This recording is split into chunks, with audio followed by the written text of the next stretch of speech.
भरपूर बहिणी अपात्र झाल्या. अपात्र झाल्यानंतर आता हप्ता येत आहे जुलैचा. जुलै ऑगस्ट 2 एकत्र तर सांगितलं जात आहे, परंतु त्यामध्ये एवढा दम नाही आहे. दम कसं नाही, कारण ठीक आहे मीडिया रिपोर्टमध्ये माहिती आहे, परंतु वरून पण माहिती व्हायला पाहिजे ना. अधिकृत पण माहिती यायला पाहिजे, परंतु अधिकृत माहिती कुठे येत आहे की जुलै आणि ऑगस्टचे आम्ही 2 महिन्याचे 3,000 रुपये देऊ, असं कुठे सांगता येते.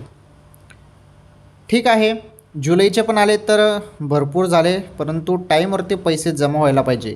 टाईमवर पैसे येत नाही, त्यामुळे सर्वजण टेन्शन घेत आहेत. जुलैचे 1,500 रुपये जरी आले तर ठीक आहे, ते पण आले तरी चालेल, परंतु ते पैसे यायला पाहिजे ना. बघू 1-2 दिवसात पैसे येतील आता असं सांगितलं पण जात आहे. थोडी वाट बघू आपण, तुम्ही पण वाट बघा. ओके.